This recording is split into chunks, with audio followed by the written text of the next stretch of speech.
சற்று முன் கிடைக்கப்பெற்ற மிக மிக முக்கியமான செய்தி ஒன்று வெளியாகியிருக்கு. 2000 கோடி ரியல் எஸ்டேட் ஊழல், அமித்ஷா கைக்கு சென்ற முழு ரிப்போர்ட், கொத்தாக மாட்டும் திமுக குடும்பம். சுற்றுச்சூழல் முக்கியத்துவம் வாய்ந்த பள்ளிக்கரணை ராம்சார் சதுப்பு நிலத்தின் உள்ளே சுமார் 2000 கோடி மதிப்பிலான மாபெரும் அடுக்குமாடி கட்டுமான திட்டத்திற்கு தமிழ்நாடு அரசின் முக்கிய துறைகளான சுற்றுச்சூழல் துறை, வனத்துறை மற்றும் சென்னை பெருநகர வளர்ச்சி குழுமம் ஆகியவை சட்டவிரோதமாக அனுமதி வழங்கியுள்ளதாக அறப்போர் இயக்கம் இதற்கு முன்பு ஒரு அதிர்ச்சி தகவலை வெளியிட்டு இருந்தது.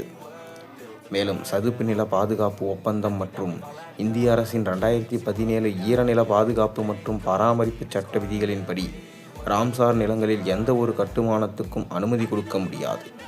ஆனால் சட்டத்தை மீறி பள்ளிக்கரணை ராம்சார் சதுப்பு நிலத்தில் ரியல் எஸ்டேட் மோசடி நடைபெற்றுள்ளது என குற்றம் சாட்டியிருந்தது அறப்போர் இயக்கம்.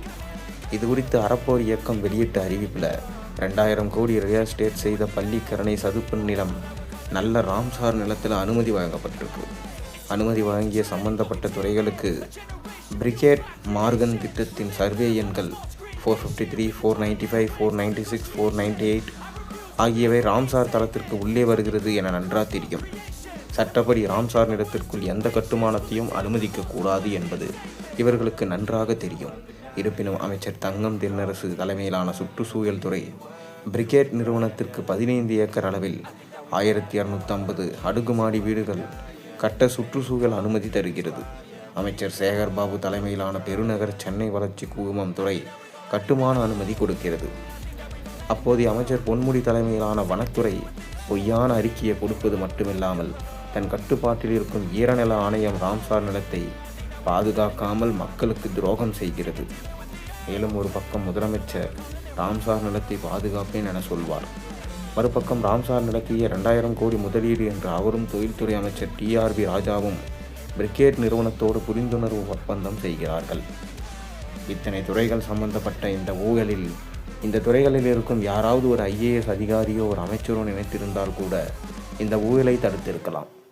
அந்த ஒருவர் கூட அரசில் இல்லாததுதான் கொடுமை என்ன அறப்போர் இயக்கம் தகவலை இதற்கு முன்பு வெளியிட்டு பரபரப்பை ஏற்படுத்தியிருந்தது.